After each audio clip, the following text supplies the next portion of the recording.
Hi అందరికీ నమస్తే. Kothagudem corporation ఏర్పడి దాదాపు పాలకవర్గం ఏర్పడి 6 నెలల పైన అవుతుంది. కార్పొరేషన్ కూడా ప్రక్రియ అదంతా 1 ఇయర్ దాటిపోయినట్లుంది. అయితే ఈ మధ్యకాలం ఒక ఆశ్చర్యకరమైన సంఘటన ఏంటంటే ఈ 6 నెలల్లో భారీ కుంభకోణం జరిగింది అని చెప్పి సీనియర్ ప్రజాప్రతినిధి దాదాపు 5-6 సార్లు గెలిచి ఈ కార్పొరేషన్ మీద మున్సిపాలిటీ మీద భారీ పట్టున్న వ్యక్తి అధికారులు కోట్ల రూపాయలు లక్షల రూపాయలు కుంభకోణానికి పాల్పడుతున్నారని చెప్పి ప్రకటించడం ఆశ్చర్యానికి గురి చేసింది. వాస్తవంగా పాలకవర్గం ఏర్పడి 6 నెలలు అవుతా ఉంది. 60 మంది కార్పొరేటర్లు, దాంట్లో ప్రతిపక్షము ప్రజాపక్షము పాలకవర్గం 2 ఉన్నాయి. తీర్మానాలు లేకుండా అధికారులు ఎలా అవినీతికి పాల్పడతారని చెప్పి మేము అడుగుతున్నాము. వాస్తవంగా గత పాలక వర్గంలో కూడా లక్షల రూపాయల అవినీతి జరిగిందని చెప్పి సేవ్ కొత్తగూడెం సేవ్ కార్పొరేషన్ గా అనేక సార్లు ఆరోపణలు చేయడం జరిగింది. మేమే కాదు, ఆ రోజు అవినీతి జరుగుతుందని చెప్పినా పట్టించుకోకపోతే కొంతకాలం తర్వాత అంతర్గత కొట్లాటలతో ఆనాడే అనేక మంది కౌన్సిలర్లు, స్వపక్ష కౌన్సిలర్లు ప్రతిపక్ష కౌన్సిలర్లు కూడా కొట్టుకొని రోడ్డు మీద పడ్డ సందర్భం కొత్తగూడెం ప్రజానికం చూసింది. మరి ఇప్పుడు 6 నెలలు గడవక ముందే భారీ కుంభకోణం నడిచింది అని చెప్పి ఆరోపిస్తున్న కార్పొరేటర్కి నా విజ్ఞప్తి ఏంటంటే, మీరు ఆధారాలతో సహా నా దగ్గర ఉన్నాయంటున్నారు. ఒక తేదీ ప్రకటించండి, ఒక డేటు ప్రకటించండి.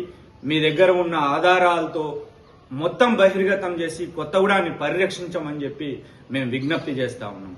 మీరు నిజంగా ఆధారాలతో బయటపెట్టి కొత్తగూడాన్ని పరిరక్షిస్తామంటే మా వంతు మద్దతుగా మేము అండగా నిలబడతామని చెప్పి మేము హామీ ఇస్తా ఉన్నాం. అంతేకాదు, అధికారులే అవినీతికి పాల్పడ్డారనేది ఎంతవరకు ఇది సమంజసమని, అధికారులు పాలకవర్గం యొక్క నిర్ణయాలు లేకుండా అవినీతికి పాల్పడే అవకాశం లేదు. మరి పాలకవర్గంలో ఉన్న అందరూ కార్పొరేటర్ల హస్తం అధికారులు అవినీతికి పాల్పడడానికి ఉందా అని చెప్పి నేను ప్రశ్నిస్తా ఉన్నా. ఇప్పటికైనా దీని మీద ఒక సీనియర్ ప్రజాప్రతినిధి ఆరోపణ చేస్తే మరి ఎవరు మాట్లాడకపోవడం దుర్మార్గం. ఇప్పటికైనా పాలకవర్గం కొత్తగూడెం కార్పొరేషన్ ప్రజలకు సమాధానం చెప్తారా, లేకపోతే ప్రతిపక్షం వాళ్ళు అసలు నోరు తెరవట్లేదు ఎందుకో? మరి ఇప్పటికైనా అక్కడ ఏం జరుగుతా ఉంది మీరు ప్రజలకు చెప్తారా, లేకపోతే ఏదైతే అవినీతి జరిగింది భారీగా అధికారులే కుంభకోణానికి పాల్పడుతున్నారనే మాటను గీటురాయిగా తీసుకొని జిల్లా అధికారులు విచారణ జరిపిస్తారా అని చెప్పి మేము అడుగుతున్నాం.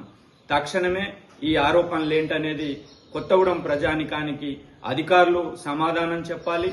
పాలకవర్గం మొత్తం సమాధానం చెప్తారా, ప్రతిపక్షం వాళ్ళు చెప్తారా, లేకపోతే అధికార పక్షం వాళ్ళు చెప్తారా అని చెప్పి మేము ఎదురు చూస్తా ఉన్నాం. ఖచ్చితంగా ఈ ఆరోపణల వెనుక ఉన్న కుట్రలు కుతంత్రాలేంటో కొత్తగూడెం ప్రజానికం తెలుసుకోవాలని చూస్తా ఉన్నారు. ఆ వైపుకు జిల్లా అధికారులు తక్షణమే విచారణ చేయాలి, పాలకవర్గం ప్రజలకు సమాధానం చెప్పాలి. ఏదైతే కార్పొరేటర్ ముందుకు వచ్చిందో త్వరలో డేట్ ప్రకటించి బహిర్గతం చేయాలని చెప్పి విజ్ఞప్తి చేస్తా ఉన్నాం.